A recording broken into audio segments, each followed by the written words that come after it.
Check, check, check. How about now? How about now? Yes? Going once, twice? Maybe? If you can hear us, let us know. Check. Cole. Talk. 1, 2, check, check, check. Yes, we're good. Okay. Well, when you're having issues on live television, it's not really television, but things sometimes do go wrong and can go wrong, but we fixed it. So retribution must have taken over. Right. This is all a big work. We're really part of WWE, and we're being integrated in their storyline. So rewind a little bit.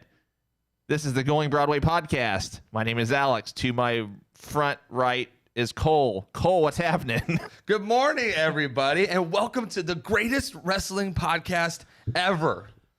In all seriousness, I apologize for that. We are in a new studio. We're still getting accustomed to some of the controls and setup and whatnot. So apparently we had a cable that had been disconnected under the soundboard, and then apparently I had accidentally muted something else while I was trying to fix everything. That's all right. So who do we got on here this morning? Just a blanket good morning to everybody. Jesse, Matt, Billy, Alan, Jamie, Lynn, Travis, Bird, Travis Baker, Doug, DJ Jesse, Lee, Brandon, Pulley A. Duape. I never know how to pronounce your YouTube channel, but that's all right. Let's see. I think I mentioned everybody that I see. Mr. B, Lynn. So, DJ Jesse Lee, I think might have just slammed me a little bit. Nice shirt, Alex. Cole, at least you're plugging the show. Ouch. That's right. I like my Strike Force shirt. So today, guys, we're just going to spitball a little bit about some things that we've missed while we've been away. If you guys have any suggestions, let us know.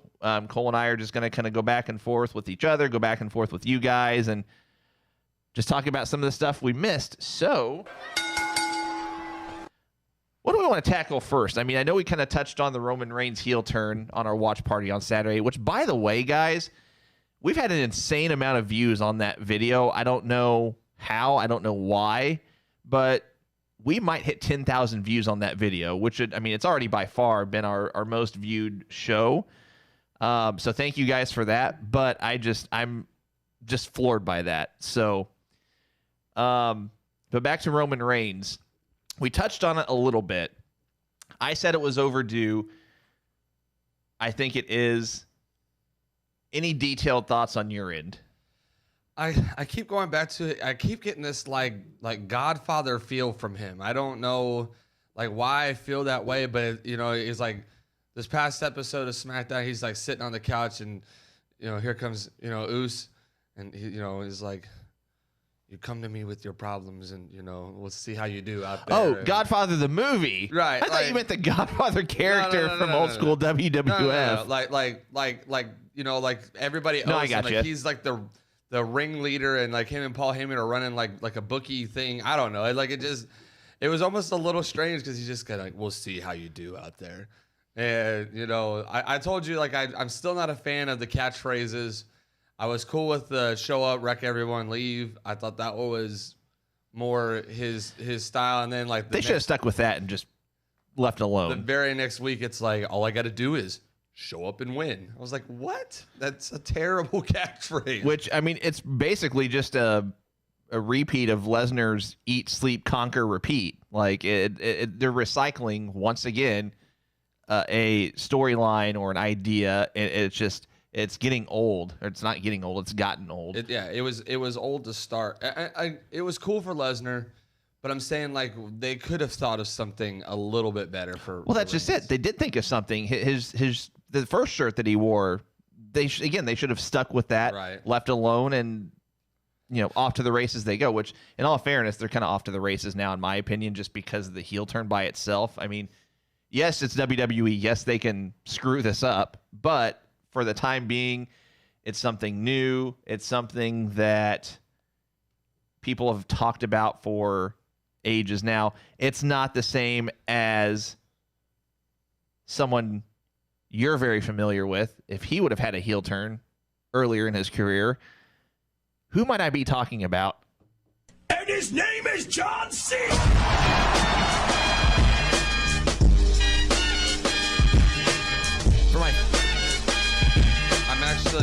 I'm actually okay if he has a heel turn at any point in time. But for my first time playing that, well, I guess I played it on our watch party, but for my first time playing that, you weren't very excited at all. You were just very. I was appreciating it.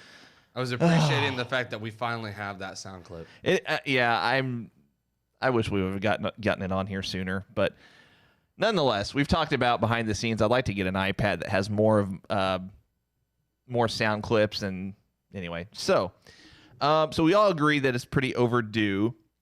Lynn says Roman versus Jimmy Uso leading up to a long-term family feud versus The Rock. Not this early. I mean, I see where he's coming from. I'm kind of done with The Rock and his multiple one-off match comebacks, or I'm kind of done with that whole having the one-off match period. I mean, it's just Lesnar's done it while being a champion, no less. Undertaker's done it. Triple H has done it. They need to focus on current talent, getting them over, their storylines. I get where Vince McMahon's logic is in using established stars and it garnering ratings. Well, you got a pretty good rating with turning Roman heel, and that was, that's somebody that's not a one-off appearance. So I get where Lynn's coming from. It's more of just a personal opinion / preference. I think WWE just needs to get away from the Legends shock value appearance, I guess. Yeah, so. I get that. I'm okay with it if they don't do it for the belt. It's like every time that they bring them back, they feel like they got to put those people in like a championship storyline. And so I definitely don't think we need to do it for the belt. My question is this. Is Uso versus Roman Reigns a drawing match, though? I mean, like, I get the interest value from the fact that he's never been in the title picture, their family, the whole nine, but like he's not even a singles wrestler. I like keep looking at the poster. I'm like, this can't be real. It doesn't even really interest me because I know for a fact Roman Reigns is going to destroy that dude. Yeah, I have no interest in it whatsoever. I mean, it's just a filler until they figure out what they're doing long term with, The Fiend. I mean, who else could they bring into the title picture? I mean, let's talk about that for a second. Who's available that might be a fresh face in a world or universal title picture that they could throw in? You're probably at some point going to see AJ Styles versus Roman Reigns. I don't see how you can avoid not doing that. Okay. Daniel Bryan versus Roman Reigns. What about Matt Riddle? I think eventually. I also think Sheamus is going to be in there. They're pushing him heavy. I'm praying hard that it's not Baron Corbin. We've seen that match 1,000 times. What would that be like if you've got Roman as a heel and Baron Corbin as a face? I don't see it happening, but there is that. Here's what I hope happens, and what we've not mentioned, and which is perfect because I kind of want to talk about this one in particular. And actually, Lynn just brought it up. Big E. Yeah. So the injuries to Kofi Kingston and Xavier Woods couldn't have come at a worse time for Big E. Because they're going to push Roman Reigns to the moon, okay? Like, Roman Reigns is going to be the champion till WrestleMania, if not longer. Yeah, I've read this could be a long-term reign. I mean, they're talking, no pun intended. They're talking, I read an article, it's been within the last week. I forgot where I read it. But basically, it was either Meltzer or Brian Alvarez had talked with people behind the scenes at WWE, and they're saying this is going to be possibly a year or longer reign with the Universal title, which, I mean, if they do it right, I'm okay with it. I've never been a fan of hot shotting belts, and if they do it right, I'm okay with it. But they need to keep the viewer invested in the product and not just do these filler matches with like what they're doing with Uso. And I don't know how long is the other one injured for? How long's he out? A while. I mean, he's out. Okay. So he could be in this storyline for at least, it may not be just a filler match, but he would really have to prove himself in a match to get, from what it sounds like, a lot of people to take him seriously, keep him invested. Now, Travis makes a good point. Uso needs to start with maybe a US or IC mid-card title run. I'd be okay with that if he is going to be a singles wrestler for an extended amount of time. So, now that we're talking about it, let me just pull up the SmackDown roster real quick. Now, it's not that they couldn't move somebody over, but now that I think about it, like, there is not really a lot of main eventers on the SmackDown brand. Currently main eventers, you know what I mean? Like, not that there aren't potential, but that's just it. Like, maybe it's okay to bring someone in that's not an established main eventer. Bring somebody in that is, especially if they're not going to take the belt off Reigns, give others a rub. Give others at least a taste at the major title picture on whichever brand. Because really on Raw or SmackDown, I feel like I'm super loud in my mic. Just 1 second, guys. I gotta turn this down. I'm pulling it up here. But on Raw or SmackDown, or really any wrestling product that's out there, a thing I shouldn't say most a fan of, but something that really gets me interested is whenever you throw in guys into a major title picture. Sorry, guys, I'm still messing with my mic here. Somebody that would be thrown into a title picture that maybe has just been a mid-carder to that point. That's what gets me interested. So if you go back in the day, well, maybe not back in the day, maybe back in the day for someone like Cole, whenever Chris Jericho had his fake title win over Triple H a few years ago on Raw, I mean, that was like 90, what year was that? I gotta look it up. Whichever Raw it was, I keep wanting to say it was 99, but okay, yeah, it was 1999. So, he had a match with Triple H, and it looked like he had won the belt, but he had gotten a fast count from referee Earl Hebner, and so they they switched the title back to Triple H. But something like that, and if you go back and watch that video, I've mentioned this on our show before. Chris Jericho got a humongous pop whenever they got the 3 count, and so that's going to come in 2 parts. You're going to have somebody that has not been in a major title picture before, but you also need to have I'm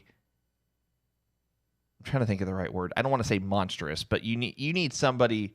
You need a heel that is really acting like a heel. You need a Triple H from back in the day. You need a Hogan NWO type guy that is going to really garner that kind of reaction. So looking at the current roster, I mean, you have guys like The Miz who can always step into that role.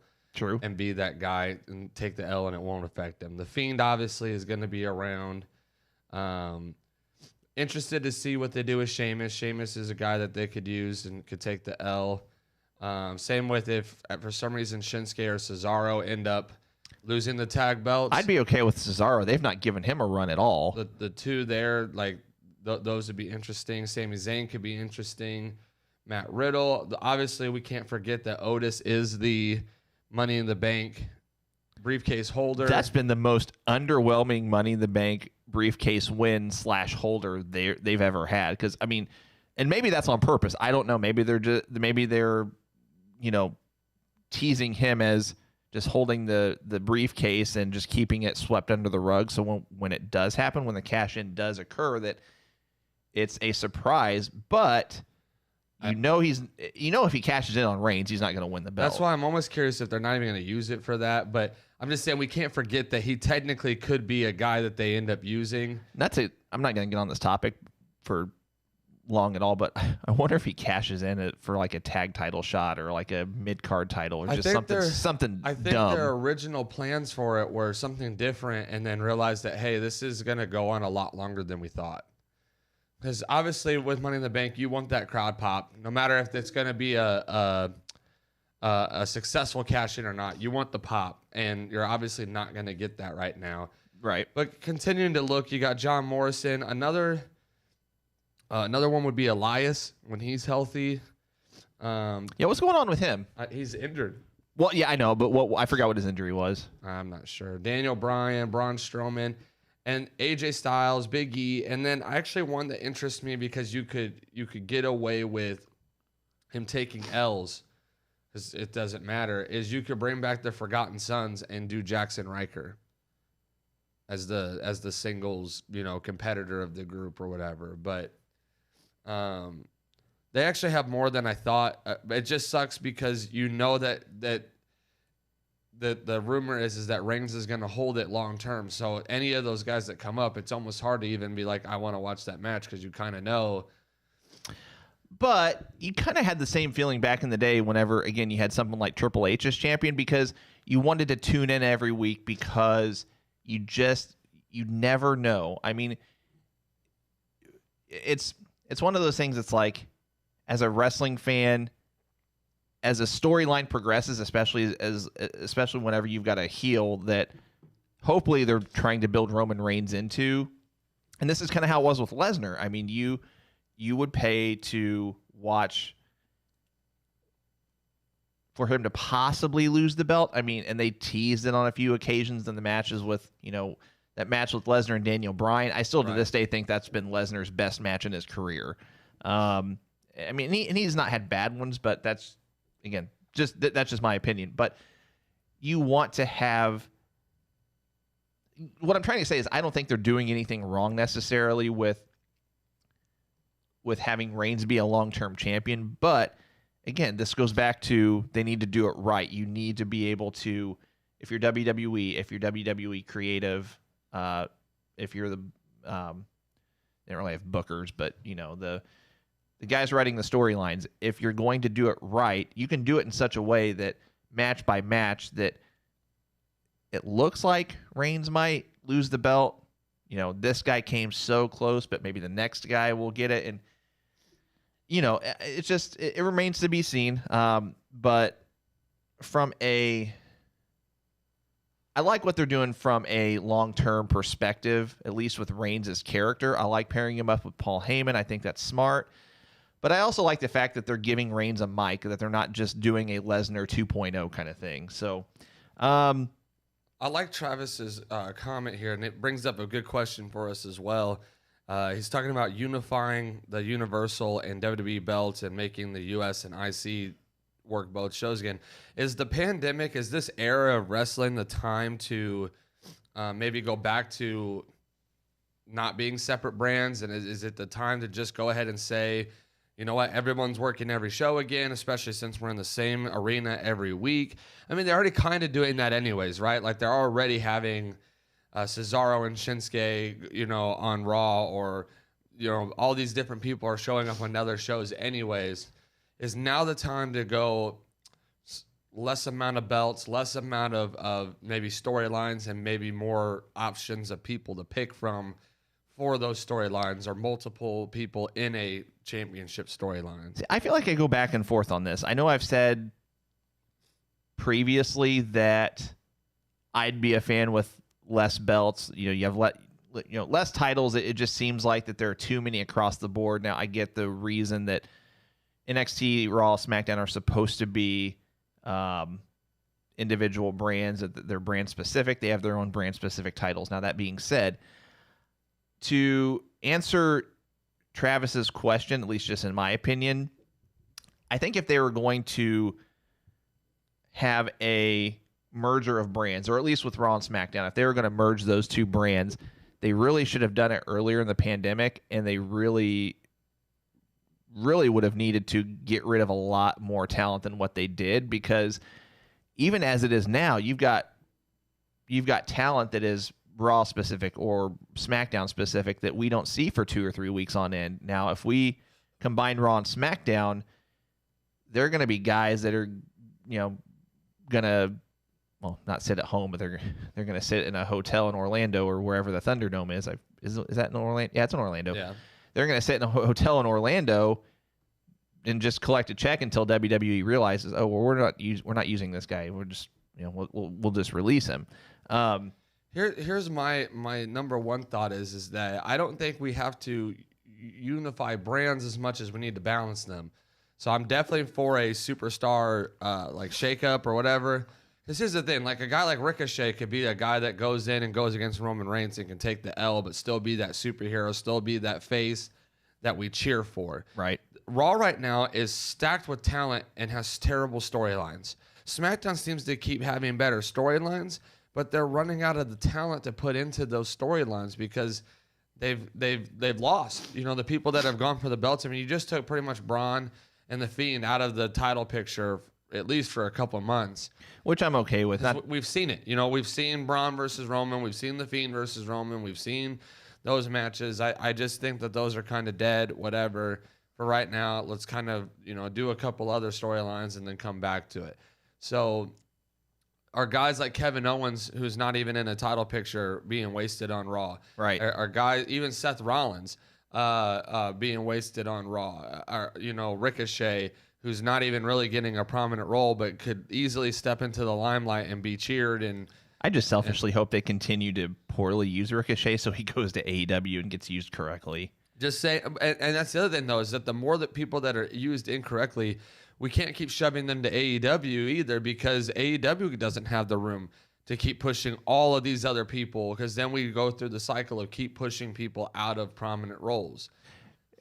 I get what you're saying, and we're not going to get off topic, but AEW is going to significantly change once they get their second television show, and that's on top of Dynamite, and that's on top of they're going to continue to have AEW Dark on YouTube from what I've read once they get their second show. There definitely needs to be some kind of shakeup. I think, like, if I was to go pull up the Raw roster, even right now, like Bobby Lashley and the Hurt Business and what they're doing there, they have really two major guys as far as Bobby and Cedric who are, like, currently at the tip-top shape of being able to put on a great match. Shelton Benjamin probably could. MVP is a little slow. He's just a little bit up there in age. But you have a perfect opportunity to have a stable who could actually run a show. Right. Bobby Lashley as a heel champion, Cedric as a mid-card champion, MVP and Sheldon as tag champions. You could have like an Evolution type stable. I'm not saying that their talents are near as close as Evolution, but you have that type of stable who can come in there, wreak havoc, and run the show. So let's go there real quick. Let's get off the Roman Reigns topic. Let's talk about the Hurt Business. This is something that has this is a faction that has formed since we've been away. Let's talk about our overall thoughts on the Hurt Business. So you've kind of touched on it a little bit. I agree they need to, if they're going to my problem is they, even with the talent and the name value that they have, it doesn't feel legitimate. And I don't know if that means they have to, like you said, put the belts on them across the board, like they've done with a lot of other factions in the past, like with Evolution, with the Four Horsemen. Because Cedric Alexander might be joining, so you'd have 4. You could have He's joined. He has officially joined. Okay. You could have Lashley as your main champion. You could have MVP and Sheldon. Well, here's my thought. This is kind of my selfish booking. I would have Shelton as your mid-card champion. Actually, if I really wanted to be selfish, I'd put the WWE title on Shelton and put the mid-card on Lashley. But I think with MVP kind of getting up there in age, and they did this with Flair and Batista, they put the tag belts on them, and you could do that with MVP and Cedric Alexander if they wanted to go that route. More than likely, that's if they went that route, they'd have to do what did I say? So WWE title on Lashley. Oh man. New studio, and it's in the new studio, but the lights are still motion sensitive. That's all right. So WWE title on Lashley, U.S. title on Shelton, and then put the tag belts on MVP and Cedric. I don't think they're going to do that, but we're just kind of spitballing things at this point. I don't know if that would make it feel more legitimate, at least for me. And by the way, guys, as we're talking, give us your thoughts as well. The reason we haven't really read many is we haven't really gotten many. We keep getting suggestions on what to talk about, which is fine. We appreciate that. But give us your thoughts on the topic that we're on, and we'll read it. Rob says the Hurt Business is solid, though I am on the fence with Cedric joining. He's always struck me as the type who should always be a babyface, like a Steamboat or a Tito Santana. I don't know. I don't really... Cedric Alexander, if you've watched him on the indies, he's kind of... I don't know if he's ever been a heel necessarily, but he's been more aggressive, I guess, like a heel, heel tendencies, I guess. But I don't know. That's kind of just... I could keep rambling. That's kind of my thoughts in a nutshell on the Hurt Business. But anything from you additional on the Hurt Business? I mean, it's literally the Beatdown Clan 2.0 from Impact. I mean, it's literally MVP building a new Beatdown Clan with Bobby Lashley. I mean, because that's essentially what they're doing. And the Beatdown Clan actually was decent. As far as Impact goes, was a decent storyline for them. I feel like they have a lot of talent involved with this faction to be a faction that doesn't really do anything, though. I mean, as far as Cedric Alexander is one of the better wrestlers in the business in WWE right now. I mean, as far as putting on a match, he's exciting to watch. Bobby Lashley can be exciting to watch. Shelton Benjamin, not near what he used to be, but could still be exciting to watch. I think he's still the most talented of the four. I don't know about that. I think Cedric's pretty talented in the ring, but yeah, I guess from a pure athleticism standpoint, we've not really. Shelton's not. Has he even been in a match since he joined? Maybe one. I mean, they have him doing then this is what I'm saying is that they're not really giving this faction a fair run from the seriousness aspect. I mean, Shelton Benjamin fighting for the 24/7 title is not funny. It's not entertaining. Yeah, I'm not even counting that as a... You know what I mean? Like, those are his matches, though. His matches have been, let me fight R-Truth. And I'm like, okay, but you could literally be putting him in MVP in a tag match, and that could be actually believable. Because then you have them go to Raw Underground, and they beat the living tar out of everybody like they're the best in the world. But then you get them on actual Raw, and they're fighting in these terrible storylines. I mean, to be honest with you, I'm not even really a fan of them fighting Apollo Crews. Like, I felt like those matches have been dry. And part of it is Apollo Crews is not good on the mic. So, you got all these different moving pieces, in my opinion, that the Hurt Business should really be elevated to a different level. But you have them working with these guys who just really, they don't make sense to be working with. It feels like a mid-card staple is what it feels. And it shouldn't be. Exactly, and I agree. I want to tackle this comment real quick. And... Well, so Travis says Hurt Business is like a watered-down APA, just bullying talent, but they need belts on them. MVP is the cornerstone as he can work the mic. I don't know if I would even... I don't draw that comparison to APA. Now, I like the MVP comment. MVP is the cornerstone as he can work the mic. So, pretty much, he is the only guy in that group of the four that has a track record of being good on the mic. Here's another issue. If you want to draw comparisons to, Evolution or Four Horsemen, is that you would have at least, well, in the Four Horsemen, all four guys could talk at least if, the back in the day Four Horsemen. Evolution, you had Flair that could talk. You had Triple H that could talk. Randy Orton at the time, he was still getting there, and he's obviously there now. Batista not so much, but I mean that's fine. You still had three guys, 2.5, I guess, that could work the mic. That's another issue with the Hurt Business is that MVP is really the only guy that is, that is entertaining on a mic.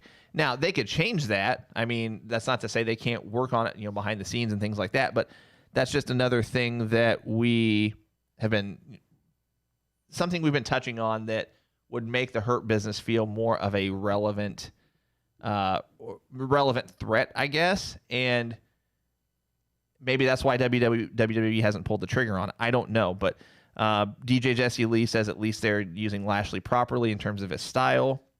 Okay, yeah, Brian says Cedric actually has played a heel before. I thought he had, but I wasn't 100% sure. DJ Jesse Lee also says Shelton has always been underutilized. I would agree with that statement. I kind of feel like every era has had one or two talents that just, deserved to be in the world title picture. Maybe not necessarily win it, but at least be in the discussion. I don't know that Shelton ever even had a world title match.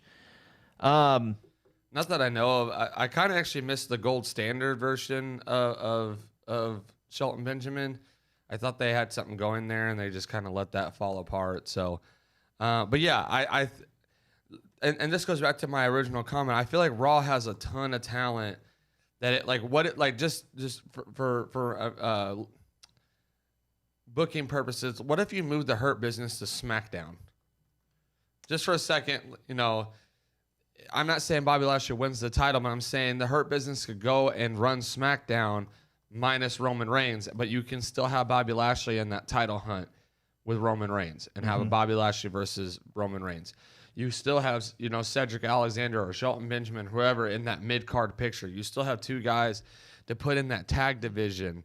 You have tons of people there that can work the show and bring the show back to prominence. Because again, I miss SmackDown when AJ Styles, when it was the house that AJ Styles built, because there were plenty of people on the roster for AJ to have feuds with, for AJ to still be the dominant champion, because AJ was champion for over a year during that title run.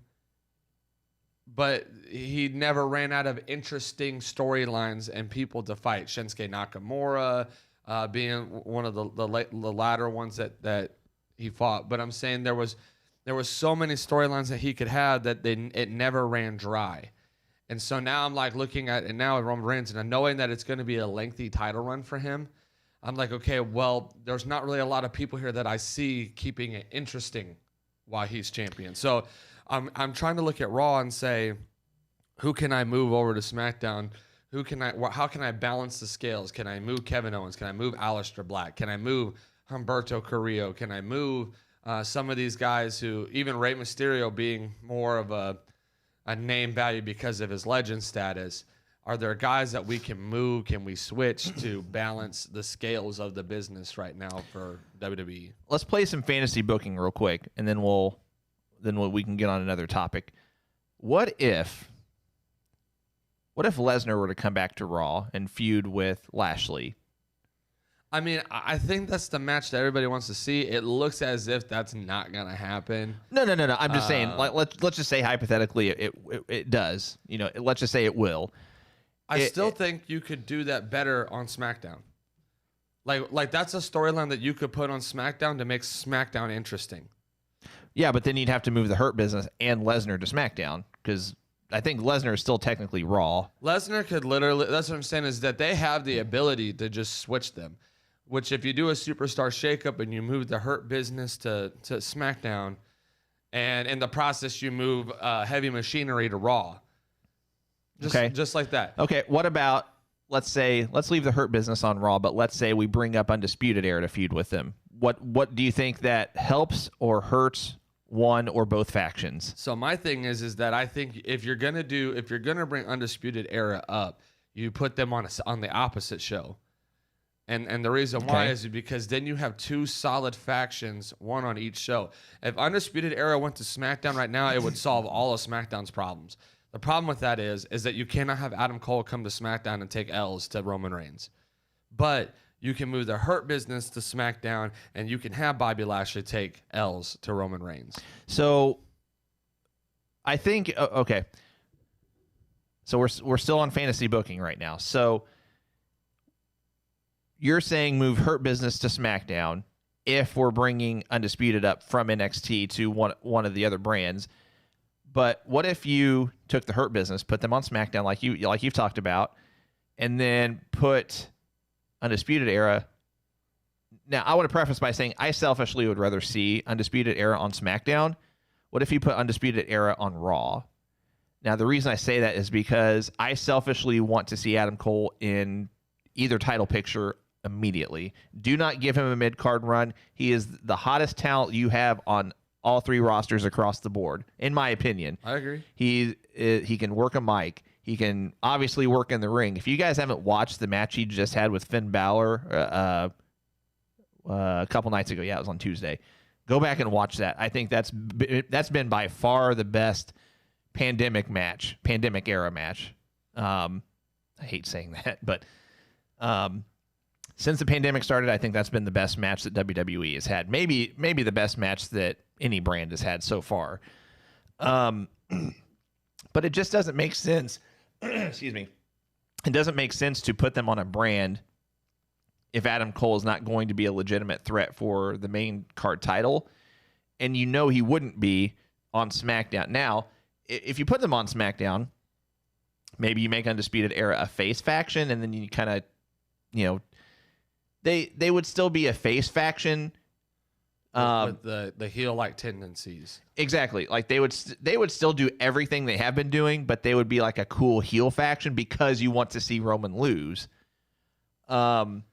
I just think that kills Adam Cole.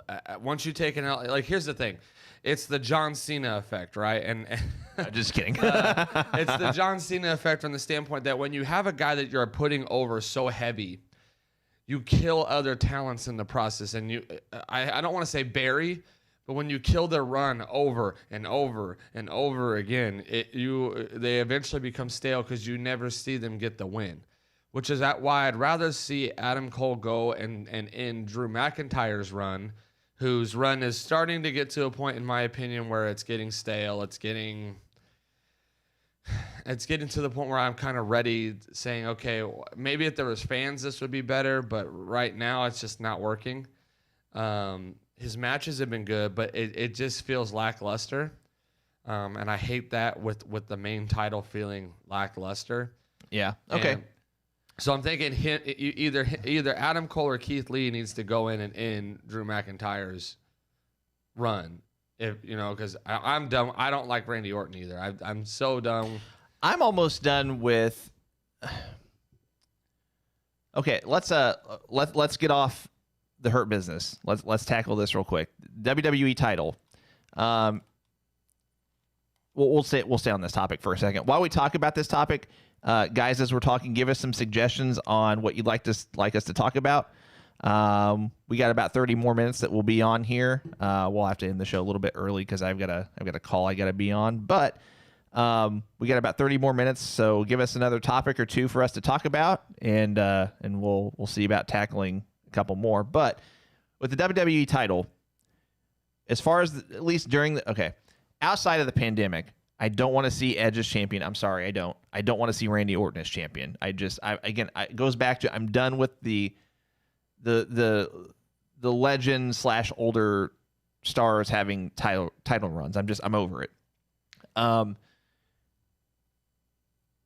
Outside of a pandemic, I would maybe be okay with Drew McIntyre as champion, but it just seems like his entire run has been, I don't want to say dry, maybe a little more lackluster than what we thought it would be. Now, again, that could just be because of lack of crowds, and that's fine. I feel like that the two people, and you touched on this already, the two guys that could be, in my opinion, should selfishly be WWE champion during a pandemic, and it be interesting just because they're going to have good matches, would be either Adam Cole or Keith Lee. Yeah, I agree. And that's where I'm at, as I'm kind of like, okay, we moved Keith Lee up to Raw. Cool. So now I'm thinking, if Adam Cole gets called up, it's got to be to SmackDown, right? Especially if it's with the Undisputed Era. They got to go to SmackDown, which I absolutely hate because I know what's going on in SmackDown. So it's like, okay, what do I'd almost rather Adam Cole just stay in NXT and keep him fresh in NXT until we're ready to actually use him correctly on the main roster. Until the trigger is ready to be pulled immediately and it's not hurting anybody. Do not bring him up if you do not plan to use him right. I'm already watching Matt Riddle be used wrong. I've already watched you use Ricochet wrong. I've already watched you use several of these guys that you've called up, even, and I know some of it was due to social media, but the Forgotten Sons were used wrong. Heavy Machinery has been used wrong. One of the very few people that have been called up in the past year or so that have been used correctly have been the Street Profits. Most of the talents that they have called up have been used wrong. Aleister Black has been used wrong. We have a ton of talent that's on the roster that was killing it in NXT. We bring them up and then they're used wrong. Aleister Black could be the guy that ends Drew McIntyre's reign, and I'd be okay with it, especially now that he's heel. I would be more than okay if Aleister Black comes in and ends that title reign. I'd be okay if Kevin Owens ends Drew McIntyre's title reign. But there's plenty of talent that's sitting there that is better as far as for the pandemic standpoint, would be better suited as champion right now. Okay, here are two guys we haven't talked about. And one of them has had, in all fairness, has had a shot at the title. And I'm on the fence as far as whether I'd be okay with either of these guys as champion during a pandemic or as champion period, but it would still be a change nonetheless. Let's tackle one at a time. Dolph Ziggler. So you and I have had this conversation 1,000 times. Dolph Ziggler is one of the most underused talents on the roster. He's the current era's underused talent. The era before, and I don't have a basis for what I'm saying, or eras, so to speak, but current era, Dolph Ziggler, prior era, Shelton Benjamin. If you go before that, I'd have to think about it. But he to me is exactly what you want in a superstar. He can work the mic. He has a very diverse moveset. He's talented in the ring. He sells well. Bonnie, I'm sorry, I highly disagree. She says Dolph is boring. No. Dolph Ziggler is this generation's like Shawn Michaels. Yeah. I mean, he is the exact, and maybe the reason why you feel like he's boring is because of the way he's been booked. And then because there's no crowd, so there's not a reaction. Even before the reaction, though, even before loss of crowds, he was being used wrong. Oh yeah, for sure. And they have used they bring him back. What's funny is they know that they can count on him to be good. So when they need him in a title picture, they need him in a storyline, they bring him back. For instance, they bring in Dolph Ziggler during the Kofi Kingston title run and give him a shot at the title. Why did they do that? Well, we didn't have nobody for Kofi to fight, so we bring in Dolph Ziggler. And what does Dolph Ziggler do? He comes in and he cuts this awesome promo. It should have been me, and kills it, but they don't give him the title. He comes in for the Drew McIntyre title run and challenges Drew McIntyre for the title. Why? We don't have anybody to put up against Drew McIntyre that we want to take an L. So we put Dolph Ziggler in there. What does Dolph Ziggler do? I'm the one that gave you this start, Drew. I'm the one that gave you this opportunity. And he cuts another great promo, but doesn't give him the title. And so I'm like, okay, time and time again, you have a guy who can, off the cuff, come in, not even been on television for months, come in and be considered a actual threat to the title. Mm-hmm. And I'm like, okay, at one of these points, we actually have to capitalize on that moment. Yeah, Travis Baker's comment, Dolph is like a Mr. Perfect, both being used wrong but could talk and have talent. That's a great comparison. Mr. Perfect was probably the 90s version of not, I get that he had shots against Hulk Hogan, but that was early 90s. You knew he wasn't going to win. I mean, same story though, right? Exactly, exactly, Dolph 100%. Ziggler is exactly the same story. Is that he's not going to win, but he should, and that's the problem I have with Dolph. Is that yes, I agree, he should be in the title, at least the mid card. Dolph Ziggler should be in the mid card picture at least, even if it was just for short term shock value. I would have been okay with them putting the belt on Ziggler whenever he went against McIntyre or whatever. Was that even a pay-per-view, or is that yes, they did. I think they did it twice, didn't they? Well, no, I guess it was on Raw after that. That's right. Okay. The Extreme Rules was when they fought.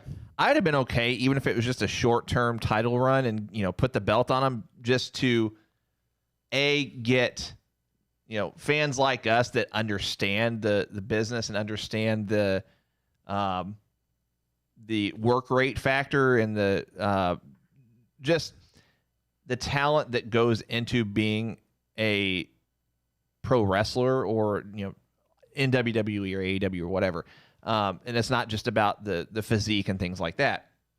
Even if it was just a week or two title run and then put it back on McIntyre if you wanted to. But WWE, I feel like, needs to do things like that are outside of the box, and maybe, just maybe, it'd increase your viewership because you'll get viewers thinking, oh, well, this is different. Maybe I'll check this out. Maybe I'll tune in, And if it doesn't work, like I said, just do away with it. Put the belt back on McIntyre. I mean, AEW's done that. They've dropped storylines that haven't worked. They realized it. They did something else. So go ahead. My thought on that would be, I get playing it safe. I do, especially in the pandemic era. I get you want to do what your bread and butter. You go with what works. I get that. But just bear with me for a second. Dolph Ziggler wins the title at Extreme Rules. He's WWE champion. Think of the matches that you could do. A three-month run for Dolph Ziggler. He fights Kevin Owens at a pay-per-view. Mm-hmm. He fights Aleister Black at a pay-per-view. And then you bring in either Keith Lee or Adam Cole, and think of the SummerSlam match, Dolph Ziggler versus Keith Lee or Dolph Ziggler versus Adam Cole, and tell me that is not a top viewership type match, because Dolph Ziggler, even though he might be closer to the end of his career compared to how good he was maybe 5-6 years ago, he sells so well. So think about a Spirit Bomb sell from Dolph Ziggler for Keith Lee. Think about the was it the Last Shot that they call Adam Cole's, or a Canadian Destroyer from Adam Cole on Dolph Ziggler, and him selling that to win the match for one of those two. Not only is he putting over the future of the business and the current of the business and getting them set up for an awesome title run, but you gave us shock value with Dolph Ziggler winning the belt in the first place. And then you're able to give some actual prominent TV time, because we've not seen that match. We've not seen Dolph Ziggler versus Aleister Black. How dope of a match would it have been? Even if Aleister Black doesn't go over, he gets over because he's fighting in a match that's actually believable. Oh, this could happen. Right. And it's like, okay, yes, we have enough faces that are up and coming. Even if you build Ricochet back up. Ricochet versus Dolph Ziggler, are you kidding me? Like, there's so many good matches that could have came out of Dolph Ziggler being champion. Not because Drew McIntyre doesn't deserve it, but Drew versus Ricochet doesn't interest anybody. Why? Because in reality, Drew McIntyre should kick Ricochet's head off and be over. And in reality, Drew McIntyre should kick the head off of Adam Cole, off, a lot of these guys, that he should just run shop on them. Mm-hmm. I agree. So it's hard to book one of those guys in a match against Drew and then make us believe, oh, that could happen. It's where if you put Dolph, it's like, oh yeah, that could happen. And so that's kind of where I'm at right now, is that instead of playing it so safe, throw me a bone with giving it to Ziggler or giving it to Black or giving it to Kevin Owens or giving it. I even actually told somebody in the Facebook chat, I am ready for Samoa Joe to get off the commentating. Even though he's not bad, I like Samoa Joe's commentating. I am ready for Samoa Joe to get off the commentating bench and get back into the game, because Samoa Joe, to me, needs to be WWE or Universal Champion. I would agree with that. I'd be okay with the Samoa Joe run for sure. Let's tackle one more real quick, and then we'll change topics. Bobby Roode, yes or no? So Bobby Roode, to me, is past his prime at this point. I agree.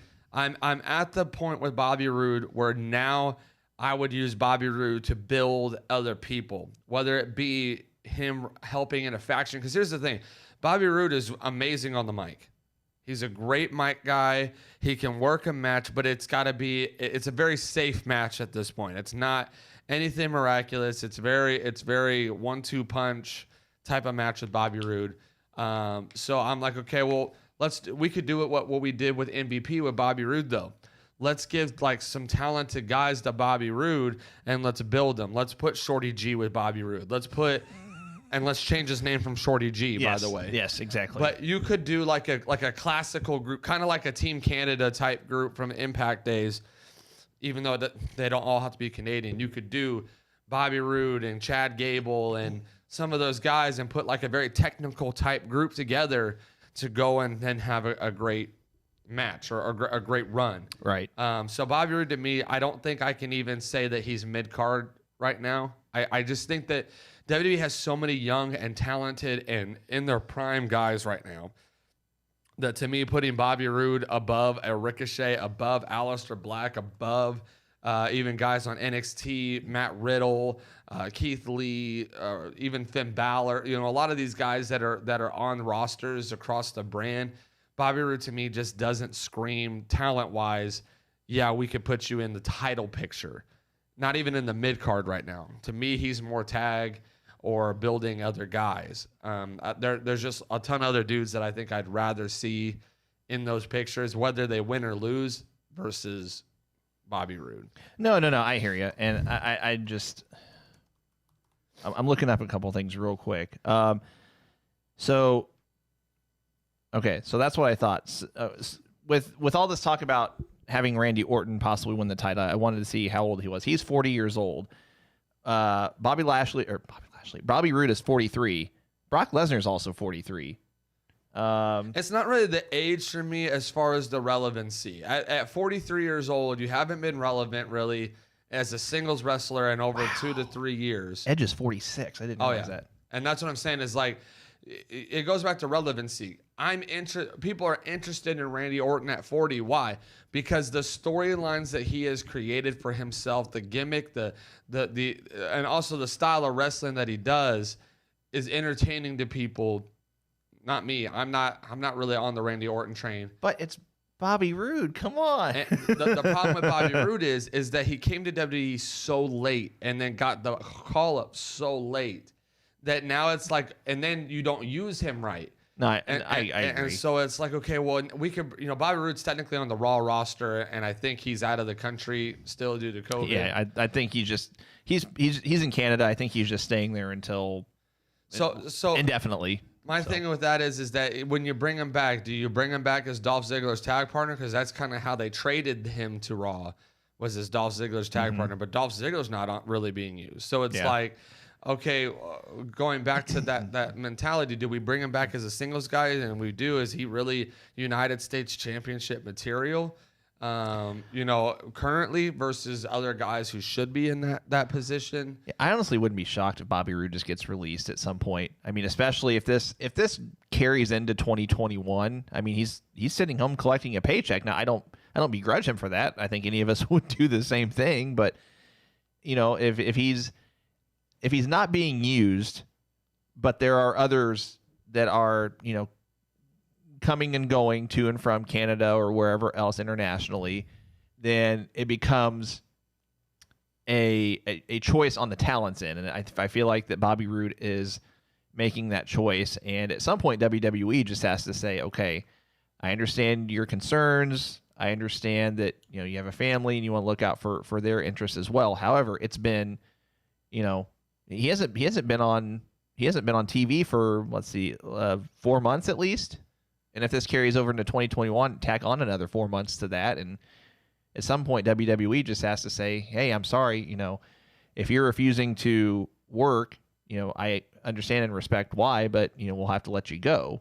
Rob here makes a very interesting opinion. WWE never used Bobby Roode correctly. He could have been a main event star, but they fumbled. I still see him as a main event material more so than Keith Lee. I can't get past that guy's hokey mic skills.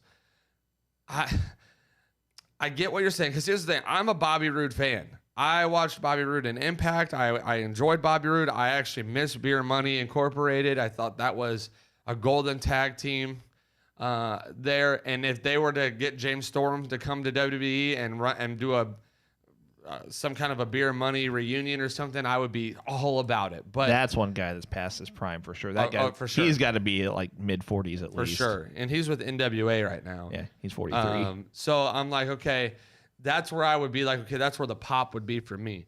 But I just don't like. Let me put it like this: if Bobby Roode gets released, is AEW signing Bobby Roode? Probably not. Why? Because why would we sign Bobby Roode? At least not as an on-screen talent. Yeah, no, I'm saying like he wouldn't be like for instance, and I don't necessarily want to open this door, but Miro showing up last night that was a draw to me. I'm ready for Miro to be AEW champion off the jump. We'll talk about that next, but continue. But I'm ready for him to be champion off the jump. If Bobby Roode comes to AEW, am I like, yeah, let's make him champion? No, I'm not. Not even really TNT champion. I have no interest value in that. Now, if Bobby Roode goes to Impact, maybe. Now I could be like, okay, you're at a level where you could probably be champion, not a big deal. But I just don't know if I feel like we dropped the ball so much with him that it's at the point now where it's like, finish your career respectably. Don't come back for terrible storylines. No, I hear you. Real quick, guys. Promotional consideration paid for by the following. I want to let you guys know that you can check out the Going Broadway podcast. All of our episodes are available on Facebook and YouTube, our Facebook page and our YouTube channel. They're archived, and you can go back and watch any one of them. This is episode 51 after our brief hiatus, but they're still available. Facebook and YouTube. Hopefully we get Apple Podcasts and Google Podcasts going as well. That way we can let you guys download those if you can't watch us live. I also want to plug these real quick. We got some shirts that are available. If you have any interest, purchase your Alex Cole Bebe shirts. I just stuttered hardcore right there. It's all right. Alex Cole Bebe shirts. They're $25 shipped for T-shirts plus applicable taxes. $50 shipped for a hoodie plus applicable taxes. If you're interested in purchasing one of these, let me know. It is approaching hoodie season, and you might want to pick up one or two of these Alex Cole Bebe shirts or hoodies. Again, $25 shipped for a T-shirt. Excuse me, $50 shipped for a hoodie plus applicable taxes. If you're interested, reach out to me and let me know, and we can get you hooked up with one of those. And it'd be about 4 weeks from the time that you order until it arrives at your door, because they are made to order. So I'd like to take just a quick second as well to just inform you guys that today's show is all about just kind of reconnecting with you guys, kind of getting caught up on what we missed while we were on our hiatus. And we're not even going to scratch the surface on what we missed, but we're going to try. but I wanted to take a second because Alex and I were talking during the hiatus, and we absolutely love doing this show. We love what we do with it, but we were like, we really feel like we could do this a little bit better. And so starting next week, you're going to see a kind of a new model of our show, a new version with more segments, more time segments. We want to kind of try to get back on staying on track with what we're talking about and getting to more stuff. So you're going to see more segments, more creativity coming from us to where we can talk about the product more as a whole. I feel like a lot of times we don't even scratch the surface of wrestling because we stay on the top 5 stories or top 3 stories, and we don't really get beyond that. So you're going to see us kind of get more deeper into the product, both current and past, and really get to the deep stuff of professional wrestling. So we're excited about it. Just wanted to take a moment to share with you. You're going to definitely want to join us. As you can see, we already got a new intro video. We got some new sound clips. We're doing some things. We got a new room. We are doing things at a bigger level, and we want to give you guys the absolute best. So you're going to want to tune in next week to see our new format. Yes, David, it will be. I'm just answering your question with a simple yes. But no, we're going to be more of a segmented show, so we're not getting off on tangents and things like that. I have other work obligations as well in addition to this podcast, so we're going to stick to most of the time stick to a strict plus or minus a little bit hour and a half, rather than it going 2 hours or however long. But that being said, today we've got about roughly 15 minutes. So we touched on this a little bit earlier. And by the way, we'll still do recaps every now and then. I mean, they'll be more of a view at 30,000 feet type recap as this one will be as well. But AEW All Out was this past Saturday. We had our watch party, and we'll kind of interconnect these two topics. So the pay-per-view was this past Saturday, and we also got the debut of Miro on Dynamite last night. The reason I want to talk about these two simultaneously is if AEW knew, assuming AEW knew that Miro was on board this past Saturday, do you think it would have been better to have him debut on the pay-per-view, or do you think it was good to have him debut last night? And I'm curious as to your guys' thoughts on that as well, so let us know. I will preface by saying this. Had All Out gone the way it was planned to go, no, you did not need Miro to make his debut to get a bigger pop in a sense. Now, seeing how All Out went, you would have thought he had to have been in the building. Come on. Dude was probably in the building that night, chilling, watching, connecting, whatever. And I mentioned that he posted on his Twitter or his Right. Twitch or something that said something along the lines of, No Twitch Miro Twitch will not happen tonight, or something along those lines. So it amplified the rumors that he was going to debut, but obviously he didn't. Continue. My thoughts are when the first off, the tooth and nail match was terrible. You have Matt Hardy get a concussion. There's a lot of crap going on with that. A lot of people not happy about how that was handled. And I think there's even more stuff going on behind the scenes that, like, I don't think his wife is happy with, some of the How that was direction. right. I think just the direction in general of how in all fairness, and not to get on this topic for too long, I feel like his wife is really complicating things in his personal life, and she publicly complains a lot. I'm just being real here, and I think that's complicating his personal life versus his professional career. Right. And I honestly think, I'm not saying he's not injured. All pro wrestlers are injured all the time. They hurt all the time. So I'm not saying that. I'm not saying he's not taking time off to heal. I think it's partially that. I think he's also taking time off to figure out stuff with his family, personal life. And I'm not even saying anything's wrong. Maybe it's just to spend time with him. And if that's the case, perfectly fine. I'm good with that. But I don't think it's just injuries. So, sorry, continue. Looking at the pay-per-view, though, and seeing how it was progressing, and it was like, okay, this is not good. This thing's kind of, there's a lot of shaky things happening, a lot of pieces that aren't really falling into place the way we thought it would. So when that Hardy match ended so quick, to me, it would have made more sense to then say, you know what, Kip, we're going to give you an extra 10 minutes instead of doing this announcement where join us on AEW when I announce my best man. Instead of doing that, you're going to do it right here, right now. Go out to the ring, cut this promo, call him out. Miro, you're on.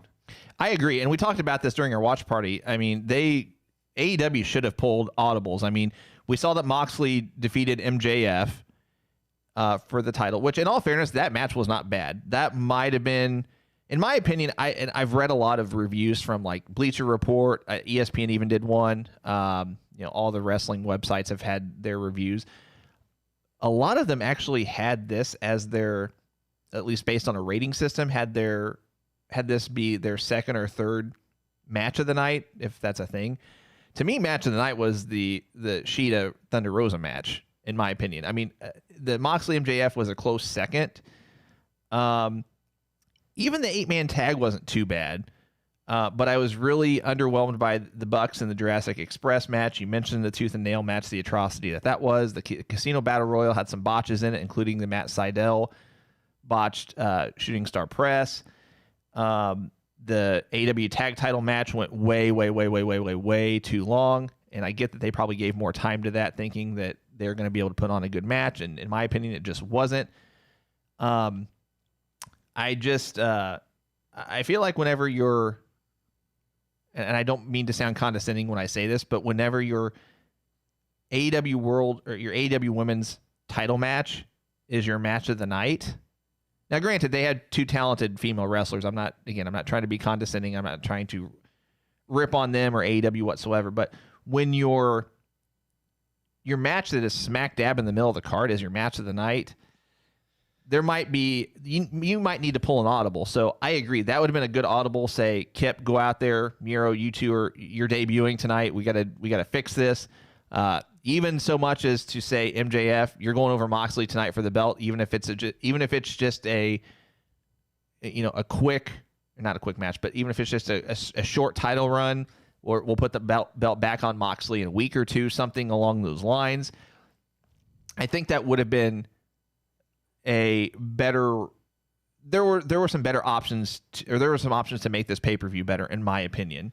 Here's the thing: you could have had Miro attack Sammy Guevara, DQ the match. Matt Hardy gets the win, protects Matt Hardy. Doesn't even have to ask him to climb something after he just barely passed concussion protocol in the spur of the moment. I don't even know how you do that so quick, but you could have had any other thing happen other than that, and so that's why I'm like, okay. And this is the question that I pose, because I'm not jumping on this train where I think AEW's terrible and all this stuff. I see all this hatred for AEW. Well, they should have never let this happen, or this shouldn't have, yada, yada. Can AEW afford to have a misstep right now? With going against WWE, with them pretty much taking shot after shot at WWE, like blatantly, can they afford to have a mediocre pay-per-view? Can they afford to have a mediocre show, have mediocre matches? We've said before. Be relevant? We've said before that it's going to happen, that they're inevitably going to have a not so great pay-per-view, but it's too soon for that. I mean, if you're AEW, I think you should have had your team backstage saying, okay, we'll worry about rewriting this script or this storyline later, but we need to make some changes, and we need to make some changes now, because like you said, we're competing with WWE. We've thrown shade at them on numerous occasions, even though WWE's thrown shade at them. But if you're AEW, you need to be at the highest level at any given point at any time, especially if it is a pay-per-view event. And this is maybe their 5th or 6th pay-per-view total? Right. It was their second all-out pay-per-view, so I would say this 6th or 7th maybe. But even still, if you're the creative backstage at AEW, I agree with you, Cole. Do something to where you need to make this pay-per-view better, more intriguing. You need, at this point, I'm looking at the event right now. So you had, in any particular order, or not in order, I should say. And I'm not including the pre-show. You've got the tooth and nail match, awful. The Bucks and the Jurassic Express match was underwhelming. Yep. Casino Battle Royal had a ton of botches in it, and underwhelming, it wasn't entertaining. Hardy and Guevara Broken Rules match. We already talked about that. At this point, you got Shida and Rosa coming on next. That, in my opinion, kept the pay-per-view watchable. Yep. And then you had the 8-man tag match, which was middle of the pack. Okay for what it was. Yes, middle of the pack. On a stacked AEW pay-per-view that was, if it was the equivalent of an AEW Revolution, this would have been a not so great match, in my opinion. Would have been one of the lesser of the matches. Exactly. AEW World Tag Title match. Everyone knew that went too long. I shouldn't say everyone. There are those out there that said they actually enjoyed this match. I did not. It was underwhelming because of how it ended. The FTR got the win, cool, but then you just have Kenny walk out. Like they did not, and that's what I'm saying. They could have audibled there. Instead of writing the story where Kenny just walks up, have him beat the absolute crap out of Hangman Page. Turn him cleaner then. Exactly. I agree. There's too many legends in the business that are with this company that someone should, Chris Jericho, please speak up. Somebody speak up and say, hey, we need to do something. Yeah, even if it's just like you said, Kenny turn on Hangman Adam Page, and then have him, put on the aviators as have him be the cleaner. He does this little wide-eyed thing he does every so often, or he did every so often whenever he was the cleaner. Little subtle things like that they could have done, and at least at this particular example, it wouldn't have really changed a whole lot because they're going this direction with Kenny. I think they're being AEW, they're drawing it out, which okay, fine, but like the point we're making in this moment, at least going into the tag title match, you need to, if you're AEW, you should have said, okay, we're going to make some changes. Kenny, you're going to be cleaner today. Like you're going to turn on Hangman Adam Page, and then we'll figure it out all later. MJF, you're going over Moxley for the belt tonight. We'll figure it out later. At least in our opinion, they should have done something to make the pay-per-view more enjoyable. If that meant Miro move his debut up, whether he's paired with Kip Sabian or not, like you said, maybe they could have had him do a run-in on Sammy Guevara, and they say, okay, we'll worry about this and rewrite everything later. But the point we're making is that WWE WWE is still ahead of AEW when it comes to product. At least in, not in my opinion, at least in the view of the majority of wrestling fans out there. Now, and the reason I say that is because Raw and SmackDown are still getting higher ratings than Dynamite for the most part. Dynamite's beaten Raw a couple times, but in general, AEW is still second place behind WWE, and you can't have a bad pay-per-view if you're AEW, and they did. Here's where I think the problem lies, though, is again, you have too many talents who have too much creative control, and it makes it to where there's who calls the audible, who calls for the change on the fly. Because I know people like to hate on Vince McMahon, but here's where Vince McMahon thrives. When crap hits the fan, Vince McMahon can call an audible like that. He calls it hours before Raw. 10 minutes before.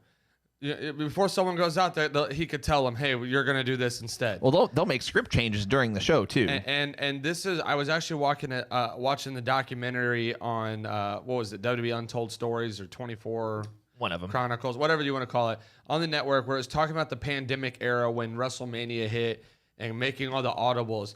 The thing that Triple H said to the superstars and in this interview, he said the one thing that WWE does so well is that we can flip on a dime. And I will give them credit. Yes, WWE can flip on a dime. They know we have the talent, we have the ability to flip on a dime. So if the crap hits the fan, and for instance, Roman Reigns goes down during the pandemic, who do we put in this match against Goldberg? On the flip, Braun Strowman was literally across the United States because he didn't have a WrestleMania match. They call him, that man they flew a jet to him, flew him right back and got him in the picture and gave him the belt. That was the night before WrestleMania. Flipped it on a dime. And right or wrong, entertaining or not, WWE is not afraid to do that. So they flipped it on a dime. AEW, you have too many legendary guys. Billy Gunn should be involved in some decision making. Chris Jericho should have been speaking up, saying, "Hey, we gotta do something." Even Dustin Rhodes, Cody Rhodes, who's still in his prime but has a lot of knowledge. Somebody should have spoke up and said, "Hey, we got to be able to flip on a dime here." So whether it's MJF going over on Moxley, I don't think you had to flip so many things. I don't think we needed to make 8 different changes. Oh, no. One major turn, one major event happening would have flipped the whole atmosphere of the show. When the tooth and nail match went wrong, and then right after that, the Matt Hardy, Sammy Guevara thing happens, the Casino Battle Royal. If it was me, I would have said, "Miro, you're gonna go into the Casino Battle Royal and you're gonna win it." I mean, there were so many things they could have. Even the Chris Jericho Orange Cassidy match was lackluster. They could have done something. They have all this talent. They could have done something to flip the script, to cost somebody a match, to start a new storyline, to create buzz to where it masks the stuff that went wrong. Notice that when WWE has a lackluster pay-per-view, we hardly are ever talking about the crappy matches, though, because there still was Bayley turning on Sasha, or Roman Reigns coming in as a heel, or that one major moment that happened kind of masks the lackluster of the pay-per-view if it was lackluster. And I think that's where WWE knows, like, hey, we know that this pay-per-view is probably not our best that we could put out right now due to the pandemic, due to not having fans, due to all this stuff. But what can we do for shock value? What can we do to get people to buzz about this thing? Agreed. And the point that we're making, guys, is that we're not by any means saying that by making these changes, it would have been AEW's best pay-per-view. No, but it at least would have taken the negativity, for lack of a better way of putting it, off the night in its entirety, because at the end of the pay-per-view, we were sitting in here saying, that was by far AEW's most lackluster pay-per-view, and it showed. And if you do these 1 or 2 changes, it at least takes the edge off of it feeling that way. A couple quick comments, and then we're gonna have to wrap this up. Michael says WWE also has shows on Fox. Not everyone has cable to watch AEW. Also, I don't know if AEW has the ability to make the audible at this moment. We've already said, Michael, and I disagree with you. They've got tons of people that have worked with Vince McMahon previously. You've got Arn Anderson as well, Tully Blanchard, two guys that we haven't mentioned. Cole mentioned Billy Gunn, Chris Jericho, Dustin Rhodes. They have the capability to be able to make it. They can call an audible whatever it looks like in that moment. Even if Miro is not backstage at that point, just say, okay, MJF, you're going over Moxley for the belt tonight. We'll put the belt back on Moxley in a couple weeks or whatever. But they have options at that point. We've said that WWE has pulled audibles. AEW can too. Learn from history, though. You don't even have to necessarily have the people on the staff to know that WCW made this same mistake. ECW made this same mistake. What's the other one that was just in my head? Even TNA, when it was at its prime, made these mistakes. Yeah. They build steam. They're building all this. They're really getting somewhere. And then when crap hits the fan, they do not know how to adapt and change and evolve in a sense. And that's what I'm saying is that even if you didn't have all those names we just mentioned, but they do, you have to be able to say, you know what? I saw WCW make this mistake. I saw ECW make this mistake. I saw these different, go watch Dark Side of the Ring with, what was it, UFW or? UWF, yeah. UWF, thank you. The different promotions that started to build steam, but something that they didn't adapt with the times. And that's why I'm saying that they could have, should have, and know that they have the people. But when you put the creative control into too many people's hands, it gets to the point of who do we listen to? Right. And this is why WWE is smart. We have a creative team. We put the ball in Vince's hand and his creative team. We don't put the ball in 20 different wrestlers' hands and then have arguments backstage about where we go. And the thing is, too, I don't know if this is a backstage thing with Tony Khan having to make the final call. And, maybe there were discussions backstage that, we need to pull audibles, but Tony Khan just, played it safe. And maybe it's just one of those things. If that was the case, maybe if you're Tony Khan, you didn't pull the trigger on any audibles to make the pay-per-view better. You live, you learn, and maybe hopefully they're not in this position again. But next time, if they are in a position like this, then you pull events and pull an audible to make the event better. So thank you, Travis. Dean Malenko's there too. Exactly. Yeah, they've got a ton of guys that they can go on a fly and make changes. So, guys, that's going to about wrap it up for us. We appreciate you joining us this week. We will be live every Thursday morning at 10 a.m. Eastern, 9 a.m. Central. We've said this before. We said it on our watch party. You never know when we're going to give away something, so you're going to want to tune in every week. Like Cole said, you're going to see some changes next week. We're going to do segments, or it's going to be more of a segmented show, but it's still going to be interactive with you guys. So we'll read your guys' comments and we'll discuss on the air. Cole, any final thoughts? Guys, I'm glad to be back. We're glad to be back. We're excited for what the show is going to do going forward. Again, make sure you go get that Alex Cole Bebe merch. You're going to want to be rocking that stuff as we go into the fall season. You're going to want those hoodies. They are extremely comfortable, so make sure that you go get that. And thank you for tuning into the greatest wrestling podcast ever. Thank you guys so much, and we'll see you next week. And so, goodbye. And good night, bang!